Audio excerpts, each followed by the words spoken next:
Another compilation from my history shorts. This time we're talking about the saga of Aaron Burr. After his infamous duel with Alexander Hamilton in 1804, Aaron Burr's political career collapsed. But what followed was even more extraordinary and just a touch bizarre. Burr headed west, weaving through frontier towns and Spanish territories, assembling a network of allies. His goal? To carve out an independent empire in the Southwest, possibly by stealing land from Spanish or seceding from the United States. President Jefferson called it treason, and the manhunt began.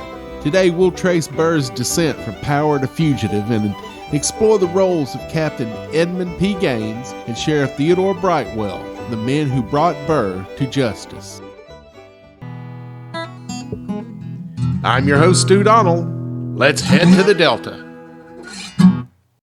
Aaron Burr was born and raised in New Jersey in 1756. He graduated at the age of 16 from the College of New Jersey, where he studied theology and later a little bit of law. He joined the Revolutionary War in 1775 and would serve under Benedict Arnold on the ill-fated March to Quebec, and also, though only briefly, on the staff of General George Washington. The two did not get along. His political career began in 1789 when he was appointed Attorney General by Governor George Clinton.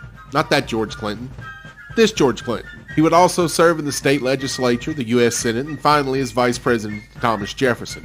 But it is his lifelong feud with Alexander Hamilton for which he is most remembered. A feud that would end in 1804 with Hamilton's death and Burr a fugitive. Burr would ultimately be captured in Alabama, where he was hiding in the Mobile-Tensaw Delta near present-day McIntosh Bluff. You done messed up, Aaron!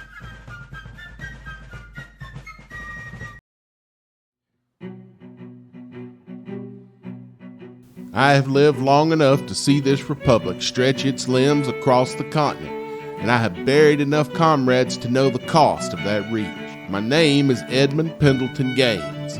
I was born in Virginia, raised on the edge of wilderness, and spent my life chasing the horizon of order in a land that preferred chaos. In 1807, I commanded Fort Stoddard, a lonely outpost of timber and tension, perched between Spanish intrigue and American ambition. It was there I received word of Aaron Burr, the former vice president, riding under false names and darker intentions. He came quietly, no duel, no drama, just a man on horseback, cloaked in the weight of his own myth. I arrested him not with force, but with formality. The Republic needed a symbol, and I gave it one. A traitor, brought to heel not by violence, but by law. I housed my prisoner at the home of the Honorable Theodore Brightwell, Territorial Sheriff of Mobile. It was there he was incarcerated until President Jefferson's agents arrived to escort him back to Washington. I have worn many uniforms since, fought Creeks in the pine thickets, Seminoles in the swamps, and Black Hawks warriors in the tall grass. I have stood beside men braver than I and buried boys who never saw 20. But not all orders sit easy in the soul. The destruction of Negro Fort in 1816, though sanctioned, left a scar deeper than any battlefield wound. I saw the smoke rise over the Apalachicola and knew we had silenced more than cannon fire. In my feud with Winfield Scott, that polished soldier of parades and politics cost the Army unity when it needed it most. Pride is a poor compass, and I followed it too far. Still, it is Fort Stoddard that I return to in memory. The damp air, the slow river, the moment history paused to catch its breath. Now I rest in Mobile, beneath the oaks and the Spanish moss. No marble monument marks my grave, only the earth I once defended.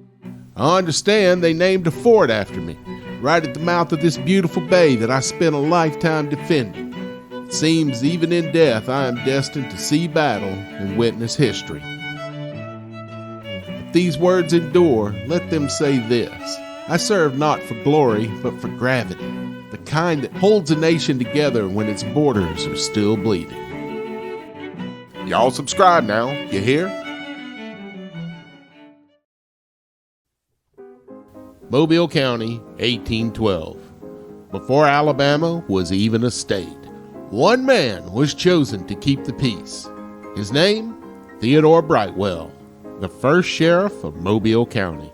Appointed during the territorial days, Brightwell wasn't just enforcing laws, He was laying the foundation for justice in a frontier town caught between empires. No cruisers, no radios, just grit, a badge, and a mandate from the territorial government.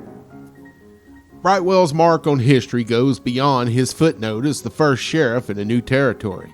He was also paramount in the capture of America's most wanted fugitive, Aaron Burr. The former vice president famously shot and mortally wounded Alexander Hamilton in a duel in 1804. While fleeing a call for his capture by President Thomas Jefferson, he was arrested near the delta town of McIntosh by U.S. Army Captain Edmund P. and was held at Sheriff Brightwell's home until federal agents could extradite him. From Brightwell to today's Mobile County Sheriff's Office, the legacy stretches over 200 years. But it all started with one man, one badge, one moment that helped shape Alabama's future. Excuse me, old chap, but would you mind terribly clicking like and subscribe? It would mean oh so much to me, seeing how as I gave my life for your entertainment. Oh, by the way, Aaron Burr was acquitted of all charges.